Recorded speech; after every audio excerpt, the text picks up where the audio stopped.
Hi, I'm Larry Kenney, and you're listening to Still Toking with...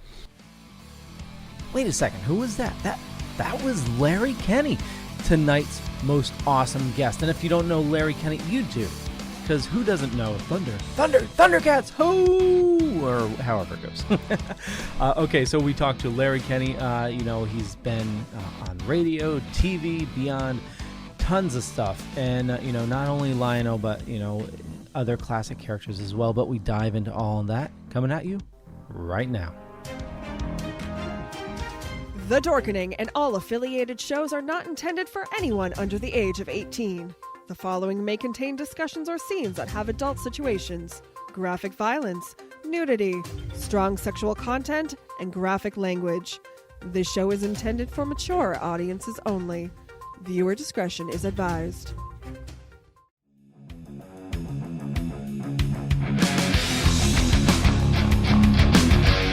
But thank you all for joining us. Thank you. It's been a lot of fun.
You have a hankering for horror knowledge? We have such sights to show you. Do you require raging retro reviews? Do you desire discussions with devastatingly dashing dorks? The Dorkening Podcast Network has nearly 30 shows to satisfy all of your nerdy, geeky, and dorky needs. From horror reviews and celebrity interviews. Hi, I'm Adam Green, the director of the Hatchet films and the star of Holliston. Hi, this is Dominic Pace, who played the bounty hunter Gecko from The Mandalorian. Hi, I'm Mike Price. I'm a writer on The Simpsons. I co-created F is for Family. Hi, guys. This is Dee Wallace from E.T. and Cujo. Hi, my name is Kurando Mitsutake, director of Gun Woman and Karate Kill. Hi, this is Samantha Newark, the voice of Jem and Jerica from the original Jem and the Holograms cartoon series. As well as nostalgic trips into the past, pop culture, the latest in entertainment news, and so much more, featuring a variety of shows and hosts that will simultaneously enrage, enlighten, and entertain you.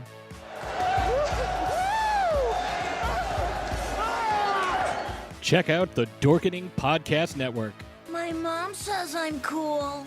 Available on iTunes, Spotify, thedorkening.com, and wherever fine podcasts can be found. And now we are live on an awesome episode of Still Toking With. And with us today, as always, we have the amazing Benjamin. How's it going, sir? I was looking for the amazing one. I don't see him anywhere. What's happening? Hey.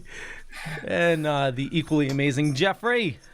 What's happening out there? Welcome to the show. It's going to be a fun one. Oh, totally. It's going to be a fun one. Jeffrey, would you like... I just got to be careful. I was told that I scare people. It was a joke. It was a joke. Yeah, you only scare them when you stand up. Oh, you want me to do that? No. Oh, okay. Thank you. So, Jeffrey, would you like to introduce our awesome guest? Sure. Larry Kenney, voice actor. I think, my wife's actually tuning in because she remembers Imus. Imus in the morning, yeah. Yes, so do I. Imus in the morning. I bet you do. I hope so. You know, and that whole thing about scaring people, because Leo actually warned Larry not to be scared of me or something like that. Well, so no. The first thing Larry had to do was, what'd you do? Bourbon? Did you have a soccer?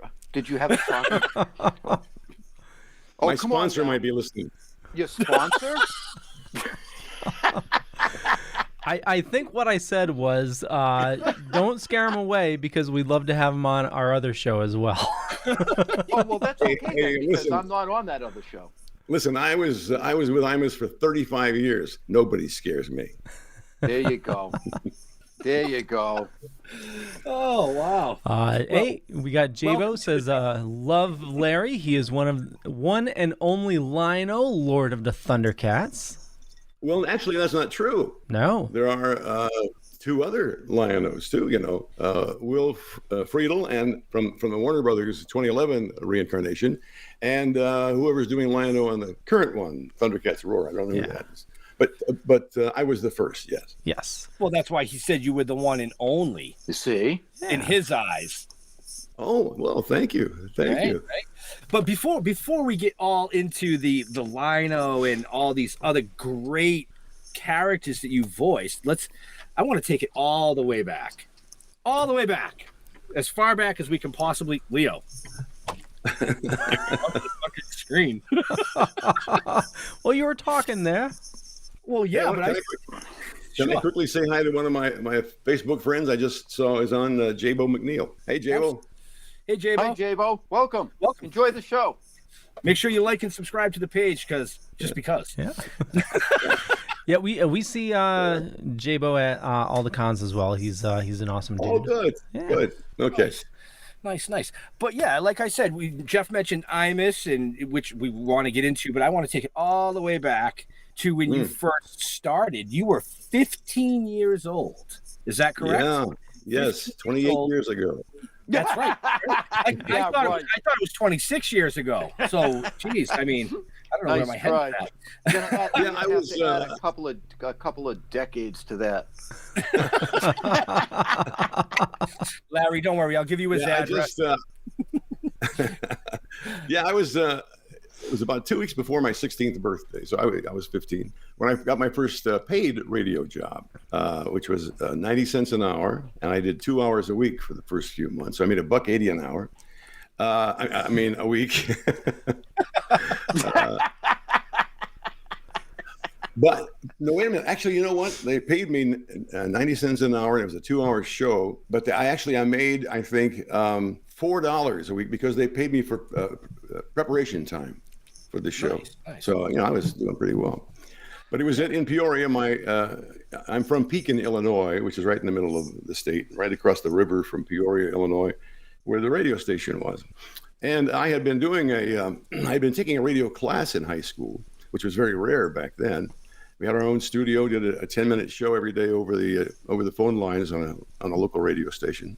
And one day I got a call from somebody at the big station across the river and said they heard me and would like me to come over and work there. So I did. That was in 1963. Wow. Yeah, sounds like a long time ago, doesn't it? 1963. Now, is it the voice? Do they like the radio voice? Is that like the basis of it back then? Yeah, I think so. I think so. The reason that came about was the program director of that station, or somebody who worked there, had a kid in our high school. So his mother had to listen to that every day. Our radio show was on 10 minutes at noontime every day from high school, and we would give the sports scores from around the different schools, and we would tell people what they're serving in the lunchroom today, so mothers wouldn't make that same thing at night. It was a big hit show. And I think somebody's mother, probably, or wife, said, there's a guy on the little local high school show you should talk to. And he did. So thanks, Mom. Well, now, is that like, I've noticed that a lot of radio personalities have that deep, gruff kind of a voice. You know what I mean? Do you all like swallow squirrels or something? Who told you that? It's supposed to be industry secret. We just smoked. Most of us smoked a lot. And drank a lot. That's probably why. And then, of course, mine's getting gravelly now because I'm getting older. But most people, at least back then, most people in broadcasting had that stentorian voice. We call it. Right. I'm on the radio. Yeah, no, not so much. Okay. Are you two done now? I'm just curious. I mean, you've got him swallowing squirrels. I was thinking about it. I was going back and forth between squirrels or chipmunks. Chipmunks would have been more of a higher voice, right? The chipmunks would be more for the females. Is this really what we're going to talk about? Is this really? No. Off the tracks. That's really why I have my wife locked out of my office so that we can talk about squirrels. I find it awesome that they taught radio in your high school. When I went to high school, I mean, we had the AV club, and it was mainly just lugging a camcorder around, but nothing as cool as radio. Nice segue. I it wasn't until I was grown and moved away and was working in radio in the big time that it occurred to me, my God, we had that back in Pekin High School, a small town in Illinois, and we had even to have a radio class was considered something, but we had a studio with state of the art for that time equipment, big nice board and everything, and so looking back on it, it was almost a miracle that they had that school. Otherwise, I never would have been where I'm at today. Right. So now, like you said, this all started in 1963, and then you bounced around to numerous other stations over the next. No, I didn't bounce around. Progressed. Breast? The idea. Did you say breast? No, I said progressed. Progressed. Oh, okay. Look it up. Leo, you're more than welcome to mute him. Yeah. Look it up on your phone. Progressed. All right. Yeah, I started in progressed. Yeah. Yes. Moved up the ladder. Ladder. Now there were a lot of guys that probably still are in radio who bounce around. But I got very lucky. I started in Peoria, and then after a couple of years, I got a call from a 50,000 watt station in Indiana, WOWO, and I was there 2 years, and then I got a job in Cleveland. 3 years. Then I went to Chicago for 1 year, and then New York for now 48 years or something like that. Oh, so at the beginning you did bounce around. No, he progressed. He progressed. He progressed, Jeffrey. Progressed. I'm going to give him your home address after the show so that he can send you a nice little gift. Okay. In a brown paper bag. A blow-up doll so I can bounce around? Yes. Okay. So you ended up in New York, like you said, and that's where you joined Imus in the morning, correct? Technically, that's another kind of story. Not an interesting story, but I was working in Cleveland, as I told you, at one radio station, WKYC. Imus had just come to town and was working at another radio station in Cleveland. He was there for a year before he went on to New York. We were at different radio stations, so I never met him while we were in Cleveland. But one day while I'm on the air in Chicago, an old friend of mine who had been my board engineer, my board operator in Cleveland, called me and said, "Hey, I'm running the board for Imus now. I'm the engineer on the Imus show." And he said to me the other day, "Did you ever work with Larry Kenney at KYC in Cleveland?" And Walt said, "Yeah, I was his board op." And Imus said, "Well, I used to listen to him all the time, and he was so funny. He did those great character voices and impressions. You think he would, consider doing some stuff here on our show?" And Walt said, "I'll call him." So he called me, and I called Imus, and for a year, I was on his show every day, and had never met him. I was in Chicago, he was in New York, and during our newscast, we both had news at the top of the hour.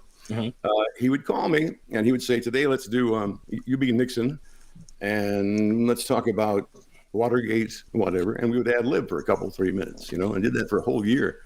Then I got a job in New York, and that's when I finally met him. So, well, that isn't it. I told you it's not an interesting story. Actually, it's very interesting. Yes, it is. That's cool. It gives a whole new outlook to the Imus in the morning show. Right. And a lot of voices that we heard. Yeah. Yes. Not the ones in your head, Jeffrey. Oh, well, they're over here too. Okay. Wow. Yeah. All right. So we somebody already touched on the Thundercats with Lion-O, which is absolutely awesome. But yeah, we're gonna we'll get into all of that after the commercial break. Oh, did you just cut me off? Yeah. Wow. Wow. Okay. Well, I'm gonna ask about Silverhawks. Go ahead. Because I know nothing about it. Well, it was another show by Rankin Bass production company, and it was very similar to Thundercats. It came about because of the success of Thundercats. They said it turns out to be a big hit. This format with half cat, half animals, half human characters. So let's try one of people who are, as the introduction always said, half metal, half real. Silverhawks. And they were in space. That's all I can tell you. That's all I remember. Okay. Yeah. That's really more than I very similar. Needed to know. Yeah. No, I'm just kidding. Yeah. I was looking you up, and I came across. I'm like, I've never heard of that. That's why I wanted to ask you about it. So it really never went anywhere. Well, it was a pretty big hit. Was it? It was a pretty big hit. We did. Really? Am I that old? Well, it was. Yeah. He's like, yeah. Yeah, you are. It was never as big as Thundercats, of course. But right. A lot of people liked it. Yeah, what were you going to say, Leo? No, I was going to say it was another 80s, cartoon. And Jeff, were you watching cartoons in the 80s? 80s. I graduated in 81, so probably not. No. He was starting off his college. My college party days where I disappeared for years. Yeah. I'm just surprised you graduated. Whoa, wait a minute. I never said I graduated. Yes, you did. No, yeah, I didn't. you did. You graduated in 81, you said. High school. Oh, high school. That's okay. the grade. Well, I didn't say that. I just said I'm surprised you graduated. Frankly, I'm surprised you graduated high school. No, I did. I was very smart. And then I went to college. 6th grade. No, seriously, I was very smart, and then I went to college, and it was all downhill. I think we might have a new co-host here. Really? No, you don't. We have 4 of us on the screen. Oh, I was waiting for it. I was just waiting for him to give you just. He's been very patient. You can see it in his eyes. He's formulating digs right now. Oh yeah, he's formulating. He's like just like I am. Yep. It's the battle of the minds. But let's stop doing that and talk about the show, okay?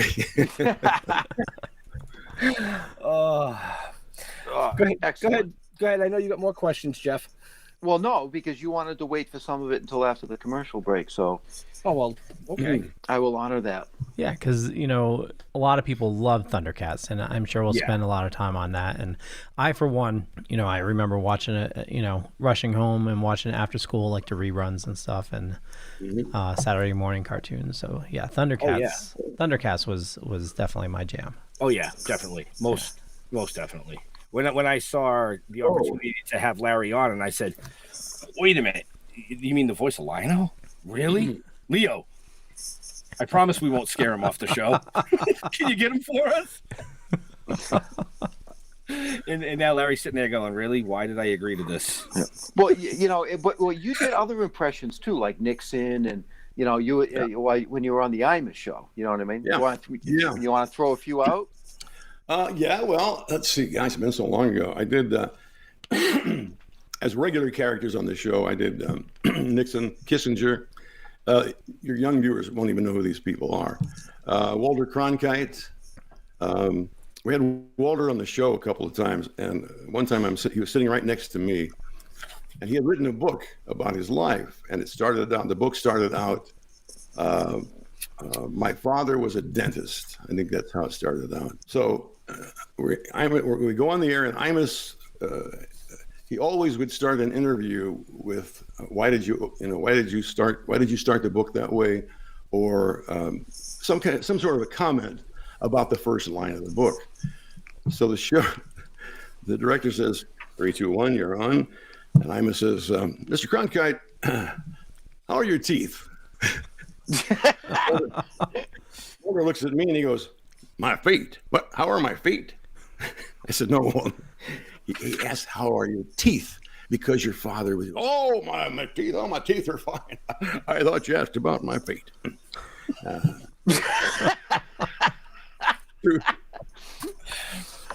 Oh my God! Wow, that What else did I do on the show? I did Elvis a lot. Elvis Presley.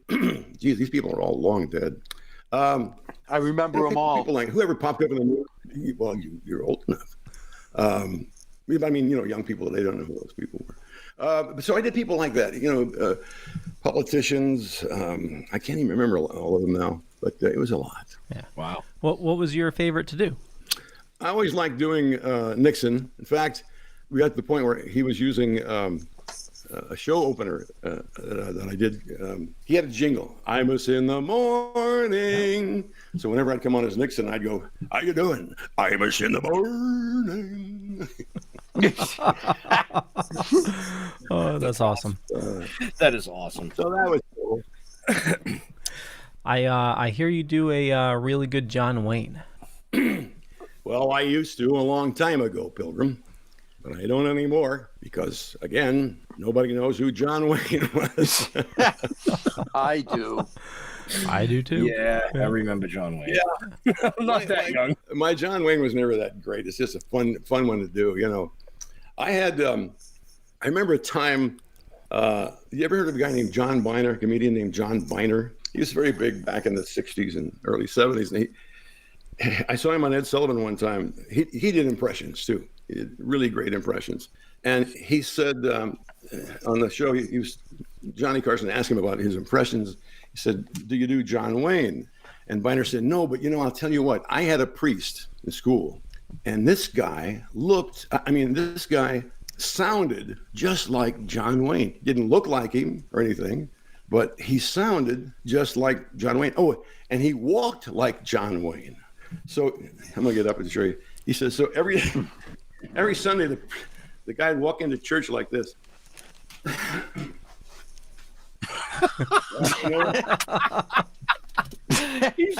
He's got the swag. Wait.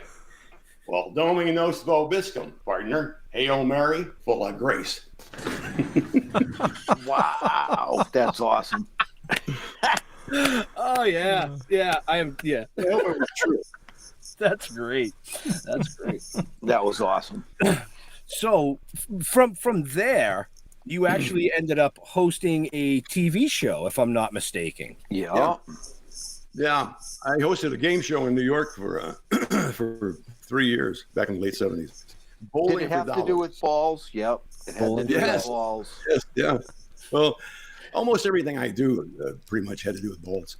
But this particular Oh, you got him to loosen up. He's looking over his shoulder now. He's making sure nobody's coming. I want to know who said that. It wasn't me. Nice. I said it. I'll take blame. It was a game show called Bowling for $4, and that's exactly. In fact, that horrible thing in Columbine where they did a movie called Bowling for Combine. Oh yeah, that's where he took the title from. Why, I'll never know. But people would come on the show, and we did it at Madison Square Garden Bowling Center, half an hour every night, 5 nights a week on Channel 9 in New York, and it was done in I think about 15 cities around the country, but all with each with a local host and local contestants. That was the whole idea of the show. And people would come on, and I'd chat with them a little bit, and then they would go over and roll their first ball. If you got one strike, you won, I don't know, $25. Remember, this was 1976. And if you got 2 strikes, you'd win something a little nicer, a blender or something. If you got 3 strikes, not a toaster, a blender. I like a blender. You could have your pick. If you want a toaster, by God, we'll get you a toaster. For 3 strikes, it gets better. For 3 strikes, you could win like a week's vacation. Well, in our case, we didn't have that much money to give away, so we'd give you a vacation of like 5 nights and no days in Miami. Anyway. So was it? And if you got 4 strikes in a row, you win a brand new car. So how about that? Wow. And we gave away several. Now I remember watching the show, but I can't remember if it was big balls or little balls. Well, in my show, it was big balls. Okay. As I told you, there were different hosts around the country. I think Jim Lang did it in L.A., and Wink Martindale did it in San Francisco. You know, people like that. Right. So now that they've touched... I don't know. What's that? Go ahead. I'm just saying I don't know how big the balls were on those shows. I don't want to know. Leo. Yes, sir. Leo, run that commercial, please. Leo, I think it's time for commercial. Okay, so we'll run the commercial, then I'll come back on you, Ben, so you can intro where else we're gonna see. So how long is the commercial? I have time to. Oh yeah. You got to pee. Yeah, you have to pee. That door right behind me. Yep. He's running. You scared him away. Yeah, you got a couple minutes, Larry. Okay. Okay. I was only kidding. Anyway. Go ahead. So I want to thank everybody for watching this evening. We're definitely going to be covering a lot more with Larry after the ad. And want to point everybody to the show notes because there's some awesome stuff happening. So GalaxyCon, where it's a virtual event with Larry Kenney, that's coming up. Also, there's exclusive memorabilia with a team up with Epic Toys and Collectibles Larry is doing. And I got those links in the show notes. And as always, we love supporting indie businesses. And the sponsor of our network here is Deadly Grounds Coffee, a little mom and pop shop here in Connecticut. They make the absolute best coffee you'll ever have. But here's a zombie talking about coffee. Everyone thinks because you're a zombie, you don't know good coffee. Well, they're wrong. There's only one brew that gets my seal of approval. Deadly Grounds Coffee is my guilty pleasure. The aroma is so intoxicating. It brings all of my neighbors out of the woodwork. Deadly Grounds Coffee. Coffee to die for and zombie approved. It's good to get a little deadly. Use the front door! Oh, they're so disgusting. Okay, and Ben, we have something awesome you want to show everybody. What? So, as most of you know or don't know, we have been diligently filming since September of last year the live action to coincide with the comic books. Well, we were blessed about 15 minutes before the show to get a little teaser of that. So, What the fuck are we gonna do now? Get high?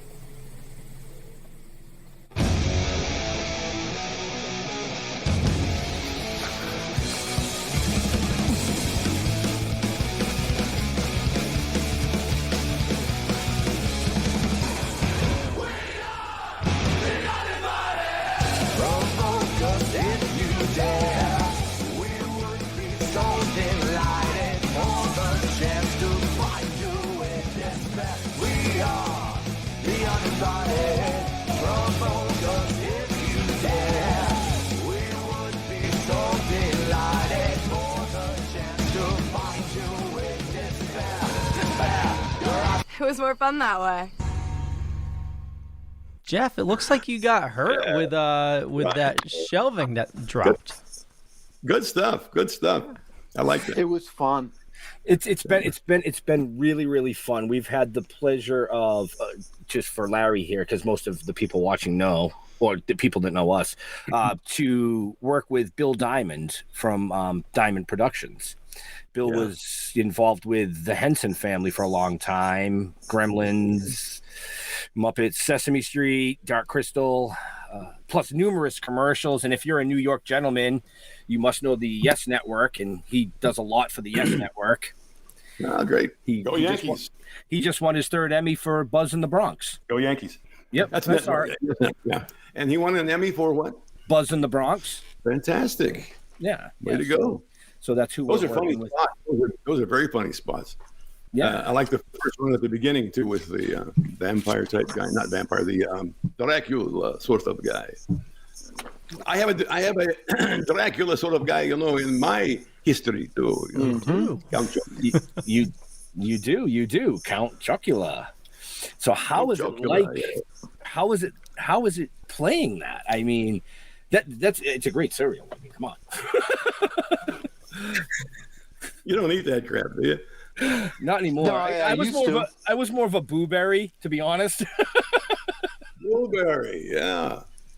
Yeah, I started doing Count Chocula in 78, I think. I did it for almost 40 years, 39 years. And Sonny the Cocoa Puffs Burger, too, 38 years. Yeah. Wow, I didn't know it was that long. Holy shit. Yeah. Well, wait, how could you have done it for 30? Wait, how did you do it for 38 years if you were only 28 when we started the show? Oh, yeah. Oh, no, you started 28 years. Okay, I'm getting confused with the numbers here. Well, I'm getting a headache from the numbers. Yeah, I started doing the Count in, I think, 78, and then Sonny a year after that. And I did them until 2018, I think. Wow. Now that's impressive. I know. I've been very lucky, and I've had. I mean, most people in the voice business, the voiceover business, do commercials and things. It's very rare that you get a client that you stay that's doing the same spots for all that time. And then I've been very lucky with that. I also have been doing, and now I've been doing Skittles for 22 years, I think. Oh, wow. The Skittles commercial. Yeah. Really? I'm the guy at the end that says, "Feel the rainbow, chase the rainbow." No shit. No, Skittles. Skittles. Yeah, Skittles, not shit. Skittles. Skittles, yeah. No kidding. Wow. Okay, I did not know that. Neither did I. Yeah. Well, that's the thing you see on commercials. There's no credits on the screen, so people don't know who it is. Although these days with the internet, you can find out easily. There's several internet websites that are behind the voice actors and who's doing, who's the voice on this commercial and that commercial. Yeah. But before that, nobody knew who was Count Chocula or Sonny the Cocoa Puffs Bird. But I knew. Right. Wow. I'm kind of blown away. Yeah. I mean, knowing you did the voices, but for that length of time, that's incredible. Yeah. I'm very proud of that. Absolutely incredible. Very proud of that. Thank you. Right? I'm very proud of that. As I said, there are very few. And in fact, all the years that I've been in the business, I've never heard anybody tell me they had a client longer than that, long-running client like that. So I'm very lucky. Yeah, but you've done numerous voiceovers. I mean, you actually did a voiceover for Grand Theft Auto 4. Mm-hmm. Yeah, Grand Theft Auto 4. Yeah, I've been doing a lot of games lately. The video game side of stuff. And yeah, I think Grand Theft Auto 4 was the first one I did. I think the first video game. Right. I think that was for Rockstar Games. Yeah. Mm-hmm. Yeah. The announcer on Beat 102.7. Is that what he was? Yeah, that's right. Yeah. And then I did. I'm cheating. I have my notes. Nice job. Nice job. So I'll have to take your word for it then. If it's wrong, I blame Wikipedia if it's wrong. Yeah, no, I saw that on Wikipedia too. Sorry, Larry. I didn't mean to cut you off.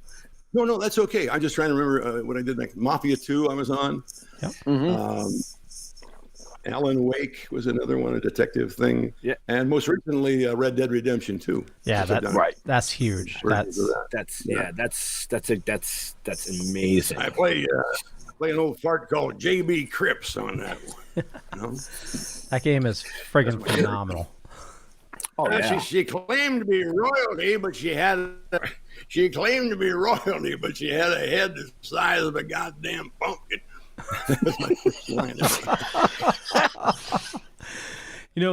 I don't know if you guys played that game, but it's the type of game that like I would just sit down and play and just try to be like a cowboy for a while. I wasn't even trying to finish the game. You just live in the world as a cowboy because it was so friggin' realistic, And up on the horse, ride around. Oh yeah, and like your character, all the characters you interact with are just incredible. Yeah.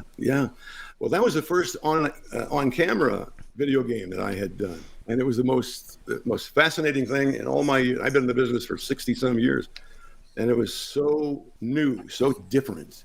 Because most of the time you're in a little recording booth, with a microphone, and nobody sees you.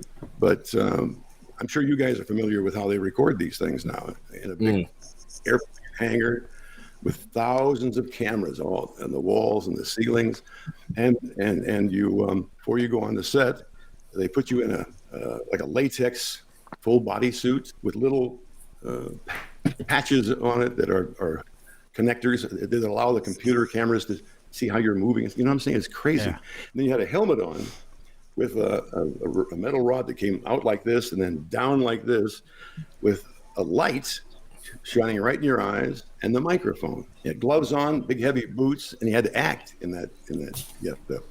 And it was really fascinating because the scenery, there was almost no scenery on the set. It was just, it was like props.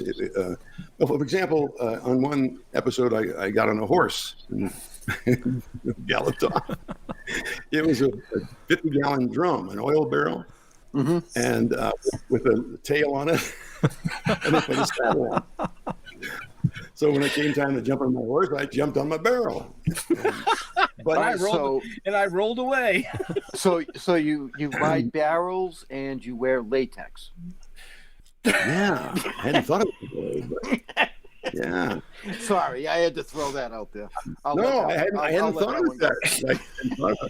It may open up a whole new area for me. Yeah, it could. Oh my God. Larry, you're awesome. I'm stuck in a car with him for 3.5 hours tomorrow, by the way. Yeah, you are. So right now I'm in Plymouth, Mass, Jefferson, Halifax, Mass. We're heading down to Cornwall on the Hudson. Oh yeah, okay. And Leo, I believe you said you're in Connecticut? Correct. Yep. Yeah, we're just gonna drive by him, beep and wave. Yeah. Yeah, I'm over. I'm near the Mystic area. Where? Near. Okay. Yep. You're a little ways from. I'm in Connecticut. That's why I'm remembering. Okay. Whereabouts in Connecticut? I live in Connecticut. That's all he's going to tell you is Connecticut. What'd you say, Larry? Norwalk. Oh, okay. Nice. Down in Fairfield County. Yeah. Down close to the city. Yep. Close to Manhattan. Yeah. Yeah. The Gold Coast. Wow. Nice. So now we can bring it into one of the illustrious roles that you had, and that was the voice of Lino on Thundercats. Because Jeff wanted to talk about it 20 minutes ago, so I had to make him wait. Well, yeah. I mean, somebody already brought it up, but we didn't delve into it. So I'd like to delve into that. Yeah, most definitely. Okay. What would you like to know? Well, how'd you get the role? There you go. Well, good question. Like everything else in my business in voiceover, you have an agent, and when people are casting for something, either a commercial or a cartoon show or video game or whatever, they'll call all the agents in New York or in LA and say, "Here's what we're casting this next week, and we'd like to see so and so," or send over whoever you have in your stable can do these types of things, So then your agent calls you and he says, "Okay, Tuesday at 3:00, you're supposed to go to this particular studio or casting place and read for this new show they're doing, this new animated series. It's called Thundercats, and they'll tell you about it when you get there." So so I showed up, and of course there's 100 other actors who got there before me, and they're all in various forms of bullshitting with each other and reading the copy and stuff like that. And then when you walk in, you see that the walls are all covered with illustrations of the characters and a little paragraph about the characters. And there's a synopsis about a page long of the show itself, what it's about, basically, these creatures who came from Third Earth, or came from, Thundera and to Third Earth. And then they told us when it was my turn, they said, "We'd like you to pick one Thundercat to audition for and one mutant." Those were Mum-Ra and his guys. Mm-hmm. So I picked Lion-O, basically because he was, I could tell he's going to be the star of the show. He was the Lord of the Thundercats. So I figured, what the hell, may as well go for the big guy. Right. And then, yeah, why not? And then for the mutant, I picked a character called Jackalman. Jackalman, yep. Yeah. Now, the voices themselves, the voice for Lion-O was basically my voice. They told us when you read for the Thundercats themselves, the members of the Thundercats, we don't want anything cartoony, nothing that sounds like, oh, I ain't a cartoon voice or anything like that. We want your real voice. So that's what it really was, my real voice. As I'm sitting here talking to you guys, it sounds like Sword of Omens, come to my hand, I, Lion-O, command it. But on television, it sounds like Sword of Omens, come to my hand, I, Lion-O, command it. Right. And then for Jackal Man. Sorry, I just had a kind of a nerd moment there. My bad. Go ahead. I think we all did, Ben. Yeah. All right. I'll wait for you to clean yourselves up then. Yeah, I got it right here. The towel beside me. We're good. We can go on. Okay. For Jackal Man, I saw the illustration, and it was just, what he looked like, this evil, sneaky, In fact, I was thinking a jackal, who knows what a jackal is, but I think it's like a wolf or something sneaky and it's slimy. Like a hyena. It's like a hyena. Like a hyena. Very good. I didn't think of that at the time, but that's what I was trying to think of, that type of, and I remembered in the back of my mind, I had one of my favorite characters from when I was a kid was Snidely Whiplash on Rocky and Bullwinkle. Yes. Remember him? He was the stereotypical villain. Had the big, tall stovepipe hat and the cape. I'll get you now and tie you to the railroad tracks. So I thought, that would be a good voice. So it came out. So Jackal Man, to this day, sounds like... we must get the Thundercats, yes? That's how I got that voice. That's awesome. Yeah, I had a really bad comment, and I decided not to say it. Good boy. I'm proud of you. Yeah, me too. Well, it had to do with Jackal Man. No, he's going to tell us what it was. I knew he was going to tell us what it was. But I'm not going to tell you. I'm not going to tell you. I didn't even have to say it. Leo. So I'll try to save us.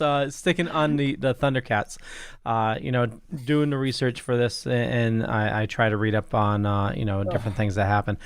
You had a very interesting story when Thundercats first came out with you in Toys R Us. Oh yeah. It was actually it had been on several months at the time, and I'm not trying to just correct you, but it's important to why it was. The show had been on maybe 7 or 8 months, something like that, and we knew it was doing well. The ratings were good, and they kept buying new orders, another 23 shows or whatever. That's how they do it, 23 shows at a time. And about 2 weeks before Christmas, I went Christmas shopping at Toys R Us, and the last time I had been there, I noticed there was a row of Thundercats, maybe one side of one aisle, you know what I mean, of Thundercat stuff. This time I walked in, and the whole 3 aisles on both sides are all Thundercat stuff, and there weren't quite as many He-Man aisles anymore, or Masters of the fucking Universe. I'm joking. I'm joking. I have dear friends who worked on both those shows. We tend to get in little fights like that at Comic Cons. Well, oh yeah. So anyway, I thought, oh my God, that's the moment I knew that the show was a big hit, when they took up half the damn store. So as I'm walking down one of the aisles, there are these 2 young boys, probably 8 to 12 years old, something like that, 10 years old. And they're looking at the rack of action figures. And as I walked closer to them, one boy said, I'm going to get Panthro. He's the coolest one. He drives the Thunder Tank. And the other kid said, yeah, well, I think Tyra is a star of the show. I'm getting him. I couldn't help myself. Yeah, I bet. Said, guys, you should, why don't you think about getting Lon? He's the guy who says, Thundercats. Oh! They both looked at me like, who is this pedophile? Well, back then you didn't think about stuff like that. Now you can't even talk to kids. Right. But it's a sad thing. But I'm serious. They looked at me like, what? So I finally got smart and just walked away. I get about 5 feet away from him, and I hear one kid say to the other one, "He didn't even sound like Lion-O." I loved it. And I just thought to myself, you little shit, if you only knew, you'd be crapping your pants right now. Go ahead and get your Go ahead and buy your Panthro. Go ahead. Don't ask me to find it. Oh my God. I love this guy. I do. I love this guy. Yeah, I love you too. We'll exchange numbers after. Yeah. No addresses. I don't need anything nasty. No, we'll meet in the hotel. Don't worry about it. He'll bring the latex in the barrel. I've done it a million times. Oh, sorry, Leo. No, it's okay. Leo's turning red. It only took us 50 minutes this time. Usually it's 3, but it took 50 this time. So Wait a minute now. I have a beautiful red-headed daughter, and she's always red too. So that may not be due to this. We tend to brighten up quite easily. Please don't tell me that.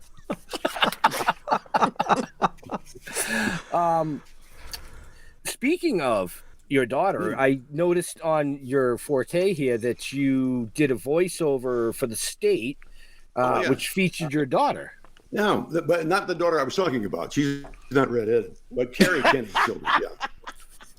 Well, I just want to clarify in case they happen to see this. Well, just you didn't talk about me, Dad. Yes. Well, see, now you talked about both of them. Both of them, yeah. Yeah, so they should be grateful. Yeah, they should be. Of course. Did you have a question about Carrie? No, I just happened to notice that. Well, yeah. I mean, what was it like? I guess being able to work with your daughter. Oh, it was fantastic. I mean, that opportunity doesn't come up very often, in this business to work with your daughter or your stuff like that. Right. The show started when they were at NYU. She and 10 guys started a group called The New Group, because there had been a comedy group at NYU called The Group, and they graduated. Now she's a part of a thing called the New Group. Is there an old group? Well, they are now the old group, but they're now called the State. So they were performing, at NYU, and then they became very well known around New York. And when they graduated, MTV hired them to do a show with Jon Stewart called You Wrote It, You Watch It. And then they offered them their own show, but they wanted them to change the show from the New Group to the State. And I don't know where that came from. I think Carrie and the guys picked that themselves, but I never did ask her where that came from. And so then MTV decided we needed an announcer for the show, just at the very beginning of the show. Anybody have any idea? And Carrie said, my dad. So I was happy to do it. Yeah. I think at the very beginning I said something like, and now MTV presents The State. And I got paid and went home. It was fantastic. Easiest job ever. That's the kind of job I need, where I can just go. Yeah. And now they're dorkening. Yeah. Right? Yeah. If you can just pay me, Leo, you could pay me, I'll go home. Well, wait a minute, I am home. Go. Have a beer and wait for the check. Right? Right? That's really cool, though. Something about the State. The incredible thing that was Carrie and 10 guys who were together all that time in New York University, and then got hired by MTV. And to this day, they're all working. They're all doing very well in show business. Nice. 10 of them. 10 of them are doing well. Probably 6 of them are doing very well. And a couple of those guys are just making millions and millions. Tom Lennon and Ben Garant, they wrote all of the Night at the Museum movies, and they directing movies. But the incredible thing to me, and people I tell people in the business that I tell them about those guys, find it hard to believe that they've all been together this long. And whenever one of them does a movie, you'll find 3 or 4 of the other State members in it. Movies like Role Models. You remember Role Models? Wanderlust with Jennifer Aniston. You ever see that movie? Yep. Yeah, if Jennifer Aniston was in it, I saw it. I'm just going to say that right now. Yeah, I got you. I got a great picture of her and my daughter both dressed the same. Next time I'll show it to you. Absolutely. Yeah. I just wanted to bring up, I know we talked about it a little bit before, but actually during the commercial. Let me see if I can pull this up here. Well, that's when I was peeing, so I didn't hear it. So you have GalaxyCon coming up, and I know a lot of us were missing cons, and Right. I think this is awesome. So they're doing a virtual con, and where people can do video chats, also doing autographs. You're doing a call with Rob Pruitt and Chris Phillips, and Good. yeah, He was like, am I? Am I? Well, That's awesome. Well, and- I knew I knew I was going to be on the show. I didn't know yet exactly what we were going to be doing. You're also somebody could get a trio of autographs with all of you, and you're doing single autographs as well. I was looking because the send-ins is cutting off on the 7th, where somebody could send you something small to be autographed. I was looking for a Lion-O Funko, but holy crap, those have jumped up in price. Well, that's because he was on our show. Oh yeah, it's it's between $400 and $1,100 for Lion-O the Funko, which is insane. Wow. Wow. Wait a minute. Hang on a second. How much for a box of Cocoa I Puffs? believe I have one right back here. Hang on. No, it's in the bathroom.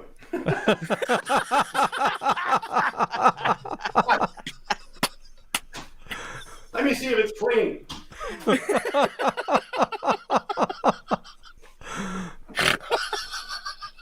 My wife makes me leave all my stuff in the bathroom. I don't know why. I thought this would look great in the living room, but no, she says, the big guy. That's even going for a really good price now too. That's cool. Here's the Funko. This is the one that's what, $700 you said? Between $400 and $1,100 unsigned. Now, if only you can get Larry Kenney to sign it, you know. Oh, you couldn't afford that. You couldn't afford that. I was going to say, I'll buy that for $1. I got something new for you. This could just come out by Epic Entertainment. Yes. This is it's one of those little plastic boxes. You see it? Yep. And I'm trying to keep it in focus. And this is a little like a Lego type Lion-O character. You see it sideways. And then on the back, there's Mr. Wonderful. Oh, that's awesome. And I signed it down here on the thing there. Very cool. That's really cool. Wow. Yeah, that's kind of cool. Kind of different, you know? Yeah, that's I have the link in the show notes for that as well. Epic Toys. It's an exclusive, and people can buy it right now. It's only $49.99 to get it autographed, and that comes with a figure as well. Jabo asks, "Hey Larry, have you seen the new Thunder tank that was just been announced?" I have, Jabo. I have. It looks fantastic. It's about 8 feet long, as I recall. That's really big. It's 2 feet long, right? Wow. Yeah, looks pretty cool. Is that Super 7? Why am I asking? Why I would not know. We'll We're waiting for Jabo to answer. Yeah, we'll wait for Jabo. Come on, Jabo. Well, let's go. I love it.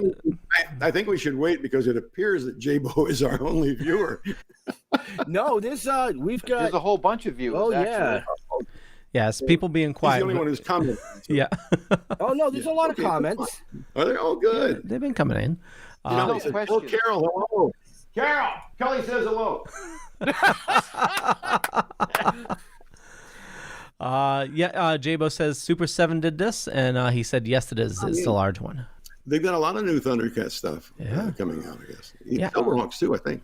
I love it that the 80s is coming back again. You know, a lot of like you mentioned, like He-Man and Thundercats, and it's because all of us that grew up during that time, we're now, we're all old, and a lot of us, we have a little bit of disposable cash, and they want that, so they re-release it. Like Wait a minute. Who has disposable cash?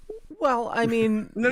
Who you made it? Who has to? Because listen, you can go to stilltoking.com right now. We have a whole slew of sponsorship opportunities for you. Okay, not disposable, but people like me will collectible cash. Collectible cash, yeah. Like go to stilltoking.com. You can collect us.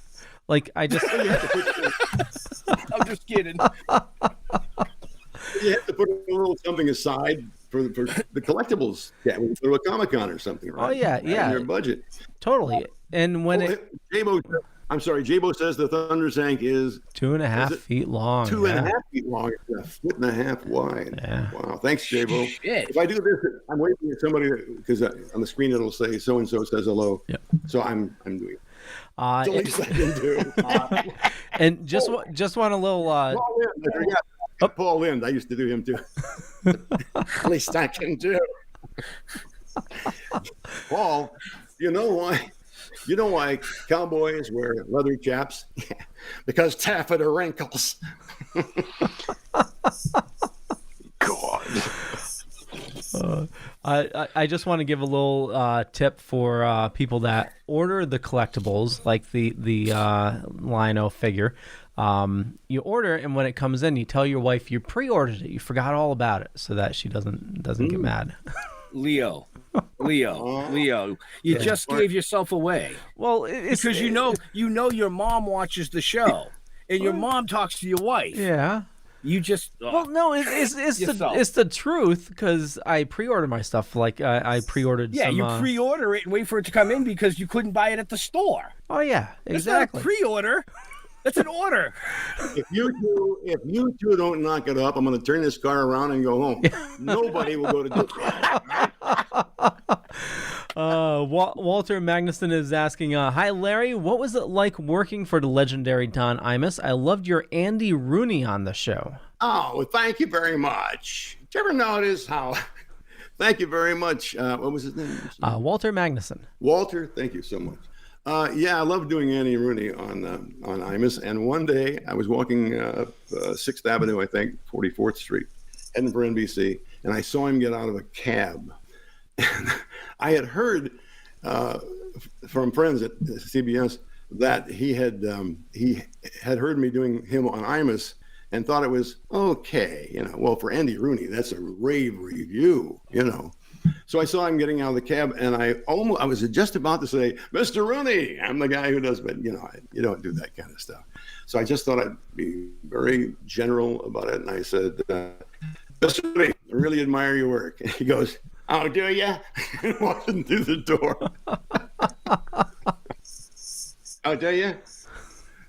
Good for you.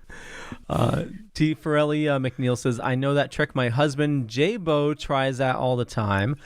New boxes keep arriving every day, and I keep hearing how they were ordered months ago. Wink, wink. And so in defense of J-Bo, because there's scalpers around, we need to pre-order our stuff, and we often forget about it. Like there's an 1986 line of Transformers that just came out, and in order to get them, I had to pre-order them. So it's otherwise scalpers get them out. I had to. I mean, it's a lot of stuff is like Walmart exclusives, and you can't, the scalpers hit Walmart and then they go up and are triple the price online. So. I don't know anything about it, but I do have some Lino Funkos if you're interested. No, I'm just kidding. Oh, okay. We'll talk after the show. Oh no, I don't. I'll squash that right now. I don't, because I'll be getting all kinds of messages. Now, see, watch this. I can start a fight with one sentence. Okay, mute him quick. I was a he. He did too. Yeah. He heard I was a he. Click. You're gonna say you're a he. You were a He-Man person, then you go to Toys R Us, you get one aisle. Oh, okay. Lino had 3 aisles. Yes. Yeah. I feel ashamed. Oh my gosh! Look at the time, guys. I don't mean to be rude or anything, but I haven't eaten dinner yet. So, how much longer do you need?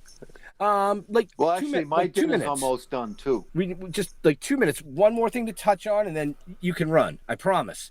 So I can give you 5 minutes. You like we said, you did the voice of Lino, and in 2011, you were invited back to Thundercats animated series to play the voice of Claudius. Claudius, his father. Yes. Isn't that what I said? Yes. I put an E in there. Sorry, Claudius. Most people say Claudius like you did, but it doesn't matter. As long as my name is right on the check, you can call it anything.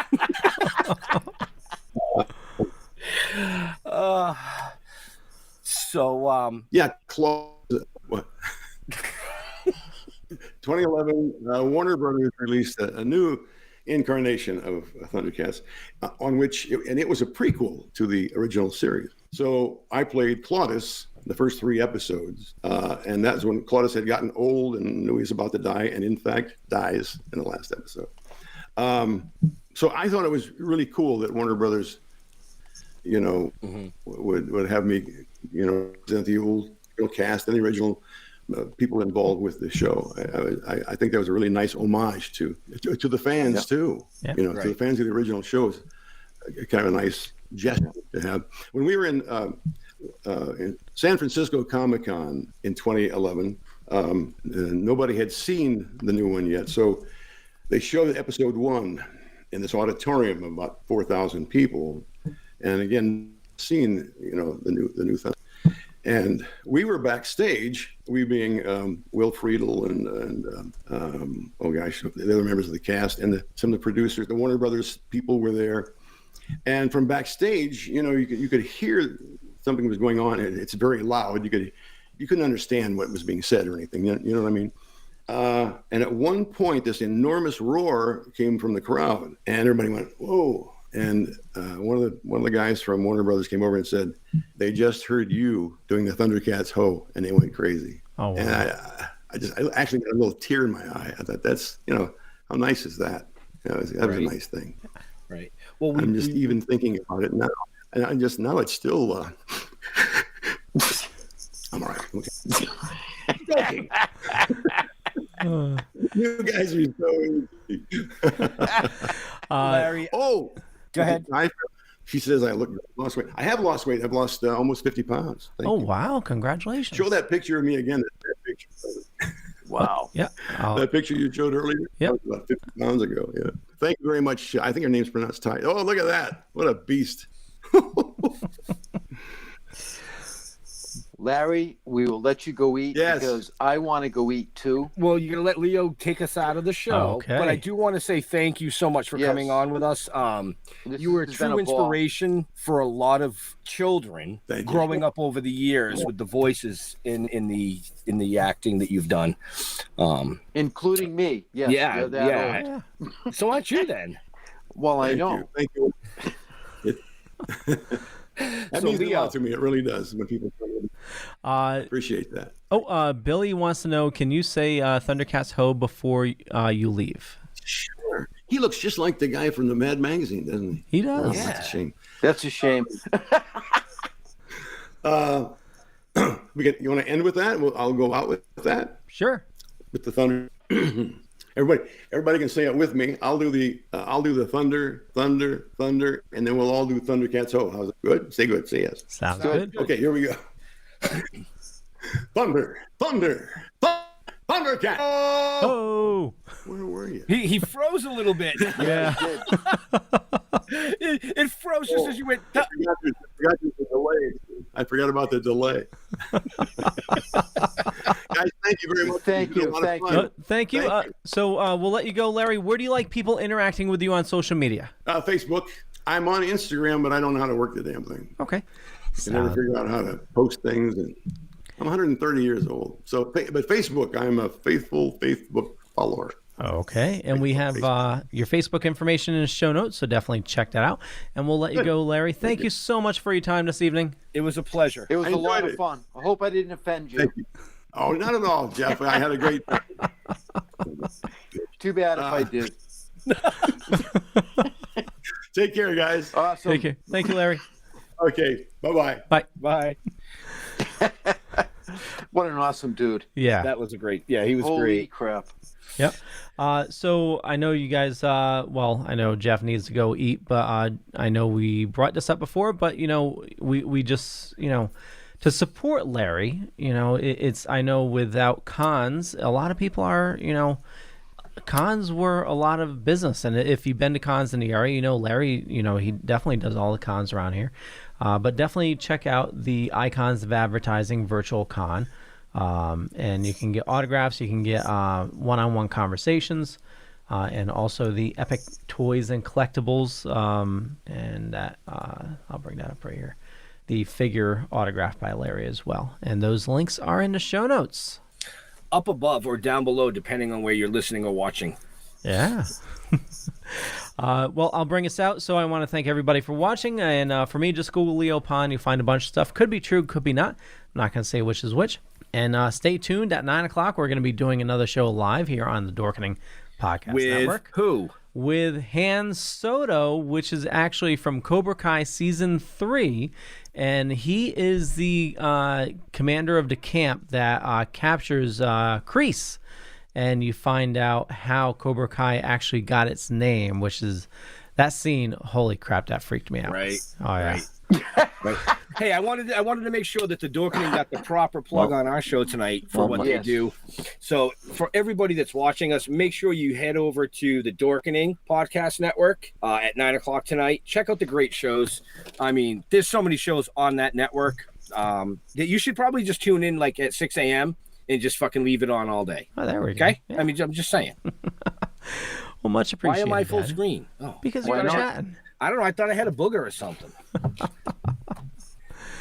Excellent. So I want to thank everybody. Thank you tuning in. That was a great show. I had a lot of fun. Right. Larry's a trip.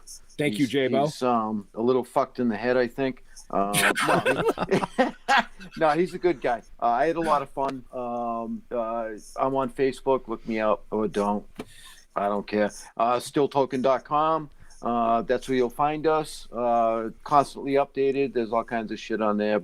Go cruise around. Cool beans. In regards to J-Bo's comment, send me a message. Hit me up on Facebook. We'll get you scheduled on the show. I mean, I'm booking the end of March and the beginning of April right now. Right. Yep. That goes for anybody that watches the show that wants to be a guest. I mean, you just send us a message, man. We're all about it. You know? So to all our veterans and first responders, we want to thank you for doing what you do every day so people like us can come up here and do what we do every day. We love you, and we'll see you next week. We're out of here. Bye. Peace out.